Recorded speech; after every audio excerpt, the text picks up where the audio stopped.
নমস্কাৰ welcome to my channel জিন্টুজ vlog. আজি এটা স্পেচিয়েল জেগাত আহিছোঁ, ডিমৌ একদম দাঁতিকাষৰীয়া এখন গাঁৱত। আৰু এই গাঁওখনত মানে এটা একদম ধুনীয়া বস্তু এটা আছে।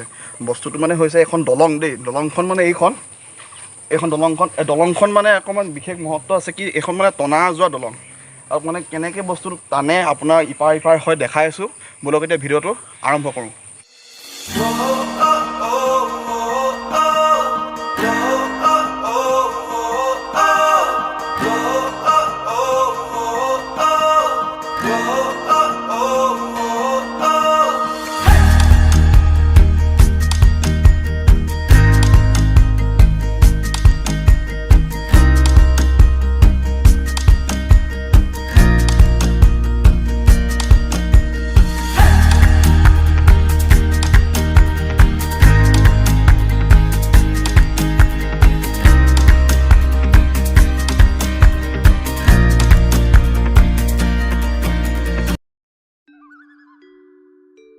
যে কৈছিলে দলংখন কেনে টনা যোৱা কৰি দেখাই আছোঁ। বোলক এয়া সেই ইটো পাৰত মানে এজন মাইকী মানুহ আছে, তেওঁক এতিয়া আনিব লৈছে। কেনেকৈ দলংখন টানে আপোনালোকক দেখাই আছোঁ।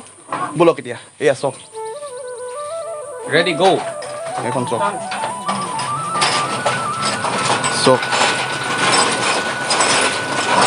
আকৌ সেই মানুহজনীক এইপাৰলৈ আনিব। আকৌ দলংখন এইখনে টানিব। ইয়াত দেখাই দিছোঁ।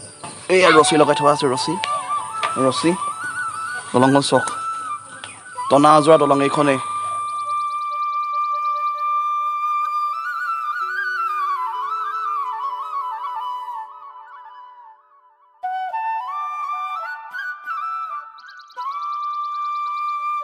এই টনা যোৱা দলংখনৰ ওপৰত যিহেতু বহুত স্মৃতি জড়িত আছে। আৰু এই দলংখনৰ ওপৰত এজন মানে আমাৰ স্থানীয় ককা এজনে এই দলংখনৰ ওপৰত কিবা এটা ক'ব, আপোনালোকে শুনিব। দাদা এতিয়া আপোনাৰ প্ৰথমতে নামটো কওকচোন, কি আপোনাৰ? ডিম্বেশ্বৰ বাইলুং। এতিয়া এই দলংখন মানে মহত্বটো কি বিশেষ? মটৰ মানে এতিয়া তেওঁ গেষ্ট যিমতে মনৰ ইচ্ছা দলংখন বনাইছিলে, সেইমতে আমি ৰাইজে সকলোৱে সন্মতি দিলোঁ। এতিয়া আৰু মানে এইভাগে তেওঁ নিজ ইচ্ছামতে চবখিনি কৰিলে। আমাৰ ৰাইজৰ ফালেও কিবা এটা সহায় অনুভূতি কৰিলোঁ যে এইভাগে দলংখনৰ পৰিস্থিতি হ'ল। আৰু এই দলংখনৰ এতিয়ালৈকে চৰকাৰী কিবা সাহায্য কিবা কিবি আহিছেনে? এইভাগে নাই মিছা ক'ব নাপায়। আহিছে যদি মই গম নাপাওঁ। কিন্তু যিটো ল'ৰাই বনাইছে ন, ভাই ল'ৰা, সি বনালে তাৰ নিজৰ স্বজ্ঞানৰ ফালৰ পৰা গোটেইখিনিৰ কাৰণে। আৰু এই দলংখন কিমান চনত স্থাপিত কৰা হৈছিলে? সেই চনটো মই পাহৰি থাকিলোঁ। এতিয়া বেছি দিন নাই, যোৱা বছৰ অপেনিং হৈছে। যোৱা বছৰ অপেনিং হৈছে ন? আৰু এতিয়া এই দলংখনৰ ইটো ছাইডৰ গাঁওখনৰ নাম কি আছিলে? ৰঙীয়া ৰংৰঙীয়া এইটো ছাইডৰ আছে ৰংৰঙীয়া বেজপথাৰ গাঁও। আৰু এতিয়া মই এইটো ছাইডে আছে বাইলুং গাঁও, আমাৰ শুকানপুখুৰী বাইলুং গাঁও। শুকানপুখুৰী বাইলুং গাঁও এই ছাইডটো দেই। এই ছাইডটো শুকানপুখুৰী বাইলুং গাঁও। আৰু এই নদীখনটো ডিমৌ নৈ এখন। ডিমৌ নৈ ডিব্ৰুগড় ডিষ্ট্ৰিক্ট, আমাৰ শিৱসাগৰ ডিষ্ট্ৰিক্ট দুটাই পৰে আৰু। এতিয়া সিপাৰটো হ'ল ডিব্ৰুগড় ডিষ্ট্ৰিক্ট, এই পাৰটো হ'ল আমাৰ শিৱসাগৰ ডিষ্ট্ৰিক্ট। ঠিক আছে, ইমানখিনি কোৱা মানে দলংখনৰ ওপৰত কোৱাৰ বাবে অশেষ ধন্যবাদ আপোনালৈ। ধন্যবাদ থাকিল।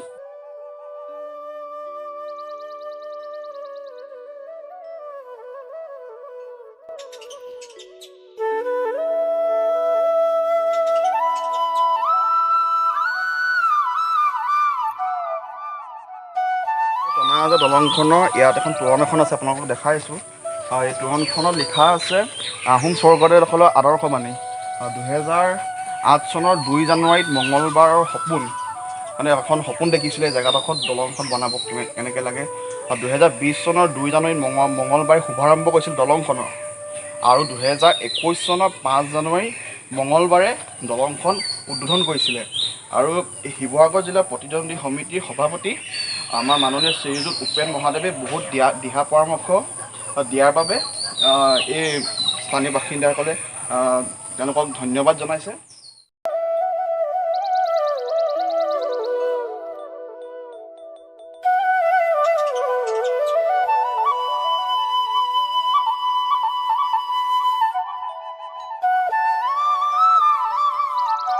সেইটোখনলৈ যাওঁ মজা মজা এইটো এক্সপিৰিয়েঞ্চটো মজা আৰু দেই ফাৰ্ষ্ট টাইম উঠিছোঁতো এখন দলং হয়তো চাগে অসমত এনেকুৱা দলং খুব কমেই ওলাব বনা যোৱা দলং আৰু এই দলংখন আছে ডিমৌ ধেমেচিত